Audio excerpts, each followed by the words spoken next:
జై శ్రీరామ్ అందరికి.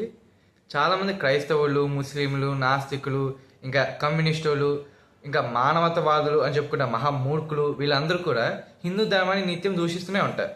హిందూ ధర్మంలో ఏదో ఒక తప్పులు ఉన్నాయని చెప్పి ఏదో ఒక లుసుగులు ఎదుగుతూ ఏదో తప్పుల్ని హిందూ ధర్మం నుంచి వచ్చింది, సనాతన ధర్మంలోనే ఉంది అని చెప్పి హిందూ ధర్మాన్ని, సనాతన ధర్మాన్ని అవమానిస్తూ సనాతన ధర్మం మీద ద్వేషాన్ని విదజల్లుతూ సనాతన ధర్మాన్ని ద్వేషాన్ని సృష్టిస్తూ వస్తుంటారు. ఈ విషయం మనందరికీ తెలిసిందే. అయితే మెయిన్గా అసలు సనాతన ధర్మాన్ని ఒక పాయింట్తో అయితే ఎక్కువ టార్గెట్ చేసి ఎక్కువ శాతం ఆ పాయింట్తోనే సనాతన ధర్మాన్ని, హిందువుల్ని ఎక్కువగా అవమానిస్తూ ద్వేషాన్ని వెదజల్లుతుంటారు. ఏంటి ఆ పాయింట్? హిందూ ధర్మాన్ని ఏ పాయింట్తో మెయిన్గా టార్గెట్ చేస్తారంటే కుల వ్యవస్థ, caste system and caste discrimination. ఈ పాయింట్ పట్టుకునే సనాతన ధర్మాన్ని టార్గెట్ చేస్తూ హిందువుల్ని, హిందూ దేవీ దేవతల్ని, ఇంకా గ్రంథాలని అవమానపరుస్తూ సనాతన ధర్మం అంతా కూడా ఒక వివక్ష కలిగిన మతం. చాలా ఇష్టం వచ్చినట్టు మాట్లాడుతున్నారు. చాలా మంది సోషల్ మీడియాలోను, ఇంకా కొంతమంది పొలిటీషియన్స్లోను ఇలాంటి దుర్మార్గమైన మాటలు మాట్లాడుతున్నారు. అసలు సనాతన ధర్మంలో అసలు కుల వ్యవస్థ కానీ, కుల వివక్ష కానీ ఎక్కడ లేదు. అసలు కుల వ్యవస్థ లేనే లేదు. హిందూ గ్రంథాలు కూడా ఎక్కడ కుల వ్యవస్థ గురించి రాయబడలేదు. అక్కడ కేవలం వర్ణ వ్యవస్థ గురించి మాత్రం రాయబడి ఉంది. అయితే మరికొంతమంది మహామేధావులు చెప్పుకుంటున్న మహామూర్ఖులు ఏమంటారంటే ఈ వర్ణ వ్యవస్థ కూడా కుల వ్యవస్థ లాంటిదే. ఇప్పుడు కుల వ్యవస్థలో ఒక 20-30 డివిజన్స్లో వివక్ష కలిగి ఉంటే అప్పటి కాలంలో 4 వ్యవస్థలతో, అంటే బ్రాహ్మణ, క్షత్రియ, వైశ్య, శూద్ర ఈ 4 వర్గాలతోనే వివక్ష అయితే కలిగి ఉంది. ఇప్పుడు కుల వ్యవస్థ అంటున్నాం, అక్కడ వర్ణ వ్యవస్థ. రెండింటికి తేడా లేదు. ఇప్పుడు ఇక్కడ క్యాస్ట్ సిస్టమ్ అయితే అక్కడ వర్ణ సిస్టమ్, ఏం పెద్ద తేడా లేదు. ఇక్కడ ఉన్న వివక్ష అక్కడ కూడా అదే జరిగింది అని చెప్పి ఏదో మేధావులుగా ఏదో గొప్పగా ఏదో మేము కనిపెట్టేసి చెప్పేసుకుంటున్నారు so called leftist batch. And Christians, ఇక ముస్లిమ్స్ అయితే ఇది అడ్డు పెట్టుకుని మత మార్పిడులు చేస్తుంటారు. అయితే నిజంగా ఈ వర్ణ వ్యవస్థ, కుల వ్యవస్థ రెండు ఒకటేనా, రెండింటికి తేడా లేదా అంటే చాలా తేడా ఉంది. రెండు ఒకటి కానే కాదు. అయితే ఏంటి తేడా అనేది మీకు డైరెక్ట్గా గ్రంథాల్లోనే నిరూపిస్తారు. అది కూడా ఏ పెద్ద గ్రంథాలు ఎక్కడో మీకు స్పెషల్గా తీసుకెళ్ళి చూపించాల్సిన అవసరం లేదు. మనకి బాగా పరిచయం ఉన్న, మనకి బాగా సుపరిచితమైన గ్రంథం, వేదాల జ్ఞానం సారాంశమైన భగవద్గీతలోనే ఈ వర్ణ వ్యవస్థ గురించి చాలా డీటెయిల్గా క్లియర్గా రాసింది. ఎక్కడెక్కడైతే వర్ణ వ్యవస్థ గురించి క్లియర్గా రాసిందో అనేది మీకు రిఫరెన్స్ చూపిస్తాను. భగవద్గీత 4వ అధ్యాయం 13వ శ్లోకంలో ఇక్కడ శ్రీ మహావిష్ణు స్వరూపుడైన శ్రీకృష్ణుడు ఇక ఉపదేశిస్తూ ఏం చెప్తున్నాయంటే అసలు ఈ వర్ణ వ్యవస్థ అనేది ఎలా పుట్టుకొచ్చింది అనేది కొంచెం ఇక్కడ క్లియర్ చేస్తాను. అంటే దాని యొక్క ఆరిజిన్ ఏంటి అనేది మెయిన్ చెప్తున్నాను. ఇక్కడ ఏం రాస్తుందంటే జనుల గుణములు, కార్యకలాపముల ఆధారంగా 4 రకాల వృత్తి ధర్మములు నా చేత సృష్టించబడ్డాయి. ఈ వ్యవస్థకి నేను సృష్టికర్త అయినా నన్ను అకర్తగానే మరియు సనాతనిగా తెలుసుకోనను. సో ఇక్కడ ఎక్కడ కూడా జన్మ ద్వారా, అంటే పుట్టుక ద్వారానే వాళ్ళ యొక్క ఈ వర్ణం వస్తుంది అని ఎక్కడ రాయబడలేదు. క్యాస్ట్ సిస్టమ్ అంటే ఏంటి? పుట్టుక ద్వారా వాళ్ళ యొక్క స్థాయిని ఇక్కడ నిర్ణయించబడుతుంది అని వీళ్ళు వాదిస్తుంటారు కదా, ఈ సో కాల్డ్ లెఫ్టిస్ట్ బ్యాచ్. మరి ఇక్కడ మాత్రం ఏమని రాస్తుంది? వాళ్ళకున్న గుణములు పట్టి, వాళ్ళు చేసే పనులు పట్టే ఇక్కడ వర్ణం అనేది డిసైడ్ చేయబడి ఉంటుంది అని చెప్పి శ్రీకృష్ణుడు, పరమాత్ముడైన శ్రీకృష్ణుడే స్వయంగా చెప్తున్నారు. మరి ఇక్కడ కాస్ట్ గురించి ఎక్కడ రాయలేదు. కాస్ట్ సిస్టమ్ గురించి అంటే పుట్టుక ద్వారానే ఉంటుంది అన్నట్టుగా ఏ విషయం ఇక్కడ రాయలేదే. ఇక్కడ గుణములు, ఇక కార్యకలాపములు అంటే చేసే పనులు పట్టే ఉంటుందని చెప్పారు. కానీ ఎక్కడ కూడా పుట్టుక ద్వారా అనే విషయం ఎక్కడ కూడా చెప్పలేదే. మరి క్యాస్ట్ సిస్టమ్కి వర్ణ సిస్టమ్కి ఒకటని ఎలా చెప్పగలుగుతారు? ఇంకా నెక్స్ట్ చాప్టర్స్లో కూడా దీని గురించి వివరాలు ఉన్నాయి. అండ్ ఆ రిఫరెన్స్ మీకు చూపిస్తాను. ఆ రిఫరెన్స్ కంటే మీకు చదివితే ఫుల్ క్లారిటీ వచ్చేది అసలు వర్ణ వ్యవస్థకి ఇక క్యాస్ట్ సిస్టమ్కి చాలా తేడా ఉంది అని. భగవద్గీత 18వ అధ్యాయం 41వ శ్లోకంలో అసలు బ్రాహ్మణులు, క్షత్రియులు, వైశ్యులు, శూద్రులు విభజించబడతారు అనే దాని మీద ఇక్కడ శ్రీ మహావిష్ణు అయిన శ్రీకృష్ణుడు ఇక్కడ చాలా క్లియర్గా చెప్పారు. ఏమంటే బ్రాహ్మణులు, క్షత్రియులు, వైశ్యులు మరియు శూద్రుల విధులు వారి గుణముల ప్రకారం పంపిణీ చేయబడతాయి, పుట్టుక ద్వారా కాదు. ఇక బ్రాకెట్ వేసి పుట్టుక ద్వారా కాదు అని క్లియర్గా రాశారు. అంటే ఇప్పటి కాలంలో కాస్ట్ సిస్టమ్ అనేది నడుస్తుంది కదా, సో అందరూ దీన్ని తప్పు పడకుండా ఇక్కడ డైరెక్ట్ క్లియర్గా రాశారు. గుణముల ప్రకారంగానే వాళ్ళు ఏ వర్ణం అనేది ఎంపిక పడతారు, పుట్టుక ద్వారా కాదు. పొరపనగా ఇది పుట్టుక ద్వారా ఏమో అని చెప్పి కొంతమంది అపోహ పడవచ్చు. ఆ అపోహ పడకుండా కోసం ఇక్కడ బ్రాకెట్ పెట్టి పుట్టుక ద్వారా కాదు అని ఇక్కడ క్లియర్గా రాశారు. ఇంత వివరంగా ఇచ్చారు. భగవద్గీత 4వ అధ్యాయం 13వ శ్లోకంలోనూ ఇదే వివరణ ఇచ్చారు. అండ్ భగవద్గీత 18వ అధ్యాయం 41వ శ్లోకంలో కూడా సేమ్ ఇదే ఆన్సర్ అయితే ఇచ్చారు.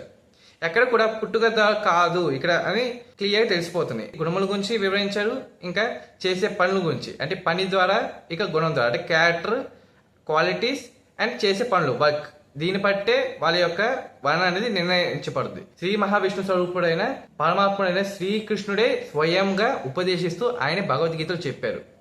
మరి కాస్ట్ సిస్టమ్ హిందూ ధర్మంలో ఉందని ఎలా చెప్పగలుగుతున్నా? ఇంకా తరువాత అసలు ఒక్కొక్క వర్ణానికి ఉండాల్సిన సహజ గుణాల గురించి, వాళ్ళు చేసే పనుల గురించి క్లియర్గా సార్. ఇప్పుడు వర్ణ సిస్టంలోనే వివక్ష కూడా ఉందని చెప్పి సో కాల్ లెఫ్టిస్ట్ బ్యాచ్ ఎక్కువ వాగుతుంటారు కదా. సో ఇక్కడ కూడా చూద్దాం, ఈ వర్ణ వ్యవస్థ ఒక్కొక్క వర్ణం ఉన్న వాళ్ళకి ఎలాంటి స్వభావం, ఎలాంటి పనులు, ఎలాంటి స్థాయి ఉంటుంది, వీటి గురించి ఏమని వివరణ ఇచ్చారు అనేది. అంటే ఈ 18వ అధ్యాయంలోనే ఇప్పుడు మన 41వ శ్లోకం చదివి చెప్పాను. ఇప్పుడు 42, 43, 44 శ్లోకాల్లో ఏ వర్ణం ఉన్న వాళ్ళు ఏ గుణములు ఏ కర్మలు చేస్తారు అనేది వివరంగా రాస్తుంది. సో ఇప్పుడు దాని గురించి రిఫరెన్స్ ఇప్పుడు మీకు చూపిస్తాను. సో 18వ అధ్యాయం 42వ శ్లోకం అంటే నెక్స్ట్ శ్లోకమే ఇది. బ్రాహ్మణులకు ఉన్న సహజ స్వభావం, వాళ్ళు చేసే పనుల గురించి ఇక్కడ శ్రీ మహావిష్ణు స్వరూపుడైన శ్రీకృష్ణుడు వివరిస్తున్నారు. శమము అంటే ప్రశాంతత, దామము అంటే ఇంద్రియ నిగ్రహము, తపస్సు, స్వచ్ఛత, సహనం, చిత్తశుద్ధి, జ్ఞానము, విజ్ఞానము మరియు ఇహర పరలోకంపై విశ్వాసము, ఇవి బ్రాహ్మణుల సహజ సిద్ధ స్వభావ కర్మ లక్షణములు. సో ఇక క్లియర్గా సహజ సిద్ధ స్వభావ కర్మ లక్షణములు అని ఇక క్లియర్గా రాశారు. అంటే సహజంగా ఉండాల్సిన వాళ్ళకున్న క్వాలిటీస్, సహజంగా వాళ్ళు చేయాల్సిన పనులు ఇవే. అంటే ప్రశాంతంగా ఉండడం, ఇంకా ఇంద్రియ నిగ్రహం కలిగి ఉండడం, తపస్సు చేయడం, ఇంకా విజ్ఞానము జ్ఞానం కలిగి ఉండడం, ఇవన్నీ కూడా బ్రాహ్మణులకు ఉండాల్సిన బేసిక్ క్వాలిటీస్. బేసిక్గా ఉన్న ఈ క్యారెక్టర్ క్వాలిటీస్ లేకపోతే అసలు బ్రాహ్మణులని నిర్ధారించలేదు. ఇక్కడ ఎక్కడ కూడా ఈ లెఫ్టిస్ట్ బ్యాచ్ ఎక్కువ ఏమవుతుంటాయి, వీళ్ళు బ్రాహ్మణులు దుర్మార్గులు, వీళ్ళు పుట్టుకతోనే వీళ్ళు గొప్పవాళ్ళు అని చెప్పుకుంటూ కింద ఉన్న వర్ణం వాళ్ళని తొక్కి పడేశారు, వివక్ష చూపించారు. చాలా ఎక్కువగా సెంటిమెంట్ అనేది ఎక్కువ ఓవర్గా క్రియేట్ చేస్తూ ఫేక్ నెరేటివ్ని చాలా సెంటిమెంటల్గా క్రియేట్ చేస్తుంటాయి కదా. మరి ఇక్కడ భగవద్గీతలోనే 18వ అధ్యాయం 42వ శ్లోకంలోనే ఎక్కడ కూడా పుట్టుక ద్వారానే ఇక్కడ రాయబడలేదు. అండ్ శ్లోక అర్థంలో ఎక్కడ కూడా బ్రాహ్మణులు అధికులు, బ్రాహ్మణులే పై చేయి ఉన్నవాళ్ళు, బ్రాహ్మణుల మాటే అందరూ వినాలి, బ్రాహ్మణులు ఎవరిపై అయినా ఆధిపత్యం వహించవచ్చు అనేది ఎక్కడ రాయలేదే. ఇక్కడ అంతా కూడా కేవలం గుణములు చేసే పనులు బట్టి ఇక్కడ వివరించారు. ఎక్కడ కూడా వాళ్ళకు ఉండాల్సిన స్థాయి ఏంటి, ఎవరి మీద అయితే వాళ్ళకి అధికారము కానీ పెత్తనం కానీ ఉండాలి అనేది ఎక్కడ కూడా ఇక్కడ రాయలేదే, వివరణ లేనే. మరి బ్రాహ్మణులు కింద వర్ణాల మీద వాళ్ళ అధికారం చెల్లొచ్చు అని చెప్పి హిందూ గ్రంథాలు ఎక్కడ రాయబడి ఉంది? ఏదో ఉన్నట్టుగా ఏదో పెద్ద మాట్లాడుతుంటా కానీ ఎక్కడ లేదే. భగవద్గీతలో శ్రీ మహావిష్ణువు అయినా శ్రీకృష్ణుడు చెప్తున్నాడుగా, మా అంటే ఇలా ఎందుకు ఫేక్ నెరేటివ్ నడిపిస్తున్నారు?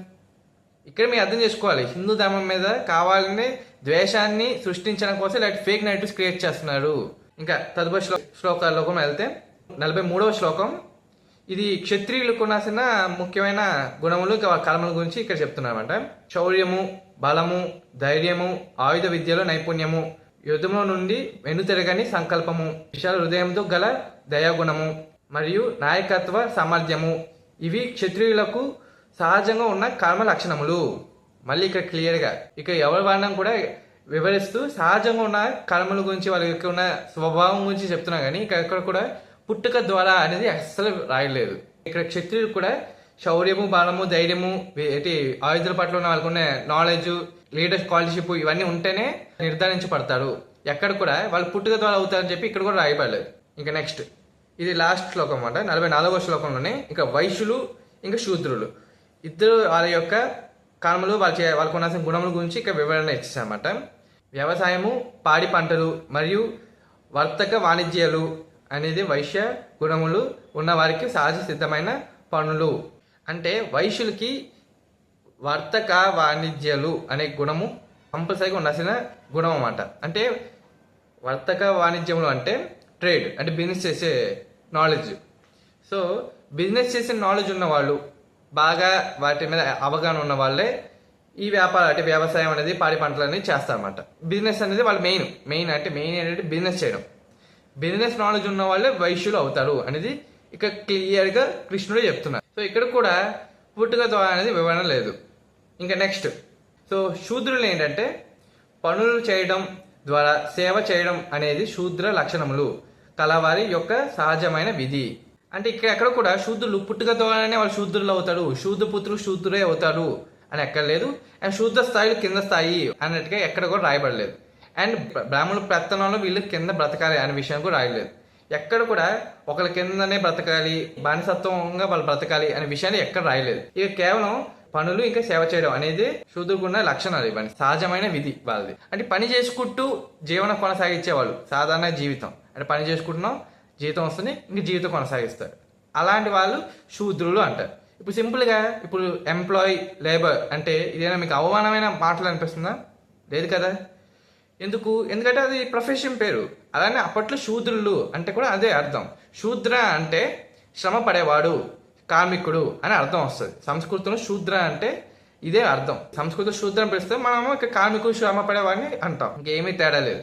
కానీ ఈ లెఫ్టిస్ట్ బ్యాచ్ వాళ్ళు ఎలా దారుణంగా దీన్ని వక్రీకరించారంటే శూద్ర అనే పదం అనేది చాలా అవమానకరమైన పదం, చాలా దుర్మార్గమైన పదంలా మార్చారు. అంటే చాలా నీచపు పదంలాగా, అంటే నీచపు జాతిలాగా, అంటే చాలా తక్కువ జాతి చూసే వాళ్ళని శూద్రులు అని పిలుస్తారన్నట్టుగా మార్చారు. కానీ శూద్ర అనే అర్థం శ్రమ పడేవాడు, కష్టపడి కష్టపడి తన పని తను చేసుకుంటూ తన సంపాదనతో తను బతికేవాడిని శూద్రుడు అని పిలుస్తారు. అంటే ఆ పని చేసుకుంటూ బతికేవాడిని మన ఎంప్లాయీ అంటే దాన్ని గొప్ప పేరుగా, అది గొప్ప ప్రెస్టేజ్గా గొప్పగా చెప్పుకుంటారు. కానీ అదే శూద్రాన్ని సంస్కృత పదం అంటే మాత్రం అది పెద్ద అవమానకరమైన మాటలు మార్చేశారు. అండ్ ఇక్కడ శూద్రులు కూడా ఎక్కడ కూడా బానిసత్వంలో బతకాలి, వాళ్ళకి ఇక్కడ ఎక్కడ కూడా వాళ్ళ స్థాయిని కింద స్థాయిలాగా ఎక్కడ వర్ణించలేదు. మరి ఇక కుల వ్యవస్థ ఉందని ఎలా చెప్పగలుగుతున్నారు? అండ్ ఈ కుల వ్యవస్థ వల్లే ఇక శూద్రులు అంటే కింద స్థాయి వర్ణం వాళ్ళు వివక్ష అనేది వాళ్ళు అనుభవించారు అనేది ఎలా చెప్తున్నారు. అండ్ ఇక్కడ ఏ వర్ణం కూడా ఒక వర్ణం కిందది ఒక వర్ణం పైనది అనేది కూడా ఎక్కడ వివరణ లేదు. అన్ని వర్ణాలు వాళ్ళ యొక్క గుణములు, వాళ్ళ పనులు బట్టి, వాళ్ళకున్న వృత్తి బట్టే వాళ్ళకి ఒక ఆ వర్ణం నిర్ధారించబడుతుంది. ఆ వర్ణానికి ఉన్న వాళ్ళకి ఆ స్పెషాలిటీ వాళ్ళకి ఉంటుంది అంతే. ఇక ఎక్కడ కూడా ఒక వర్ణం చిన్నది, ఒక వర్ణం పెద్దది, బ్రాహ్మణులు పెద్దవాళ్ళు, శూద్రులు చిన్నవాళ్ళు, లేదా క్షత్రియులు పెద్దవాళ్ళు, వైశ్యులు చిన్నవాళ్ళు అనే విషయాలు ఎక్కడ రాయపడలేదు. క్లియర్గా అందరికీ ఒకటే చెప్పారు. సహజంగా ఉన్న వాళ్ళ గుణములు ఏంటి, వాళ్ళు సహజంగా చేసే పనులు ఏంటి, విషయాల గురించి రాశారు. కానీ ఎక్కడికో ఒకరు తక్కువ ఒకరు ఎక్కువ అని ఎక్కడ రాయలేదే. భగవద్గీత మొత్తంలో వర్ణం గురించి వివరంగా రాసి చెప్పింది ఈ చాప్టర్స్లోని, ఈ అధ్యాయంలో శ్లోకాల్లోని వివరంగా చెప్పారు. అండ్ మిగతా ఇంకా పూర్తి మీ కాదు భగవద్గీత మొత్తం చూసుకోండి. ఎక్కడ కూడా బ్రాహ్మణులే ఆధిపత్యం ఉండాలి, బ్రాహ్మణులు గొప్పవాళ్ళు, శూద్రులు తక్కువ వాళ్ళు అనేది కూడా ఎక్కడ రాయబడలేదు. కేవలం ఈ శ్లోకాల్లోనే వర్ణ వ్యవస్థ గురించి వివరంగా చెప్పారు. అని వీటిలో కూడా ఎక్కడ కూడా రాయబడలేదు. వేద జ్ఞానం స్వరూపమైన భగవద్గీతలోనే లేనప్పుడు భగవద్గీతలో కేవలం వర్ణ వ్యవస్థ అనేది గుణాలు కర్మలు పట్టే నిర్ధారించి ఉంటాయని భగవద్గీత చెప్తున్నప్పుడు మరి హిందూ గ్రంథాల్లో క్యాస్ట్ సిస్టమ్, క్యాస్ట్ డిస్క్రిమినేషన్, కుల వివక్ష అనేది ఉందని ఎలా నమ్ముతారు? అసలు ఎలా వీళ్ళు ప్రొజెక్ట్ చేస్తున్నారు? అండ్ కొంతమంది హిందువులు కూడా నమ్మేస్తున్నారు దాన్ని అమాయకంగా. ఈ లెఫ్టిస్ట్ బ్యాచ్లు వీళ్ళకి బాగా తెలుసు హిందువులు సరిగ్గా పూర్తిగా గ్రంథ జ్ఞానం ఉండదు కాబట్టి ఏం చెప్పినా గుడ్డిగా నమ్మేసి వీళ్ళు హిందువులకి రివర్స్ అయ్యేటట్టు చేద్దాం అని చెప్పి లెఫ్టిస్ట్ బ్యాచ్ వీళ్ళు నిత్యం అదే ప్లాన్ చేస్తున్నారు. సో ఇంకపై హిందువులారా, హిందూ గ్రంథాలు చదవండి, మన సనాతన ధర్మ గ్రంథాలు అన్నింటినీ అన్వేషించండి, భగవద్గీత చదవండి, రామాయణం చదవండి, మహాభారతం చదవండి. ఇంకా ఈ 3 చదివిన తర్వాత కూడా మీకు ఇంకేమైనా గ్రంథాలు చదవాలనుకుంటే ఇంకా పురాణాలు, ఇతిహాసాలు, ఉపనిషత్తులు, ఇంకా ఏవే మీకు గ్రంథాలు చదవాలనుకుంటే ఇంకా ఆ గ్రంథాలు మీ ఇష్టమైంది మీకు చదువుకోండి. కానీ బేసిక్ నాలెడ్జ్ అయితే మనకు ఉండాలి. అండ్ వర్ణ వ్యవస్థ ఇంకా క్యాస్ట్ సిస్టమ్ అనేది వేరు. వివక్ష జరగలేదు అని నేనైతే ఎక్కడ అనట్లేదు. వివక్ష జరిగింది, కుల వివక్ష జరిగింది. కానీ అది సనాతన ధర్మం ద్వారా కాదు, అది వ్యక్తుల ద్వారా, అప్పటి కాలంలో మన వైపు జరిగిన కుట్ర ద్వారా పూర్వకాలంలో ఉన్న వాళ్ళు దారి తప్పి ఈ వివక్ష అనేది చేశారు. అంతే తప్పించి సనాతన ధర్మ గ్రంథాలు ఎక్కడ కూడా వివక్ష కాన్సెప్టే లేదు. అసలు కాస్ట్ డిస్క్రిమినేషన్ కాక కాస్ట్ సిస్టమ్ కూడా లేదు. ఈ విషయం మీకు పూర్తి తెలుసుకోవాలని నేను కోరుకుంటున్నాను. సో భగవద్గీత ఇంత క్లియర్గా రాస్తున్నప్పుడు వీళ్ళు ఏదేదో పెద్ద పెద్దగా చెప్పేస్తుంటారు. సో ఇంకపై ఇలాంటి మహామేధాలు చెప్పుకుంటున్న మహామూర్ఖులు ఇలాంటి మాటలు మాట్లాడితే ఇంకెప్పుడైనా మన సిస్టమ్ అనేది వివక్షకరమైన సిస్టమ్ అనేది ఎవరైనా అంటే వాళ్ళ మాటలు వెనకండి. అండ్ తిరిగి వాళ్ళకి ఈ సమాధానం చూపించండి. ఈ భగవద్గీత రిఫరెన్స్ చూపిస్తూ వాళ్ళు కూడా ఇదే సమాధానం ఇవ్వండి. చాలా మంది హిందువులు చాలా మంది గుడ్డిగా అంటే లెఫ్టిస్ట్ వాళ్ళు మాటలు వినేసి నిజంగా సనాతన ధర్మం నుంచే ఈ కుల వివక్ష అనేది, ఇక కుల వ్యవస్థ అనేది పుట్టుకొచ్చింది అనేది వాళ్ళు అనుకుంటున్నారు. సో అలా అనుకోకూడదు అనేది నా యొక్క వీడియో యొక్క మెయిన్ ఉద్దేశం అనమాట. సో ఈ వీడియో తీయడానికి మెయిన్ కారణం ఇదే. సనాతన ధర్మంలో ఎక్కడ కూడా కుల వివక్ష లేదు, కుల వ్యవస్థ కూడా లేదు. వర్ణ వ్యవస్థకి కుల వ్యవస్థకి చాలా తేడా ఉంది. ఓకేనా? సో ఇంకేమైతే ఇలాంటి మాటలు ఎవరైనా మాట్లాడితే వాళ్ళకి బుద్ధి చెప్పండి. ఒకరు మీకు చెప్పడం ఇబ్బంది అనిపిస్తే ఈ వీడియో వాళ్ళకి చూపించండి. ఇంకా తదుపరి నెక్స్ట్ వీడియోలో మళ్ళీ కలుద్దాం. అండ్ ఈ వీడియోని లైక్ చేయడం మాత్రం మర్చిపోకండి. అండ్ ఈ వీడియోని ఇంకో 10 మందికి షేర్ చేయడం మాత్రం కంపల్సరీ చేయండి. 10 మందికి షేర్ చేసి ఇంకో 10 మందికి హిందువుకి షేర్ చేస్తే వాళ్ళకున్న డౌట్లు కూడా పోయి వాళ్ళకి క్లారిటీ వస్తుంది. ఎందుకంటే ఈ వీడియో ఎంత షేర్ అయితేనే హిందువులందరికీ అంత మంచి నాలెడ్జ్ అనేది వాళ్ళకి వస్తుంది అనమాట. సో అదే నేను కోరుకుంటున్నాను అంతే. ఇంకా అండ్ మా సనాతన వాక్ ఛానల్ కూడా సబ్స్క్రైబ్ చేసుకొని పక్కన బెల్ ఐకాన్ ఉంటుంది, వెంటనే క్లిక్ చేసేది. అండ్ మీకు తరచుగా మేము పెట్టే ప్రతి వీడియో మీకు వస్తూనే ఉంటుంది. జై శ్రీరామ్.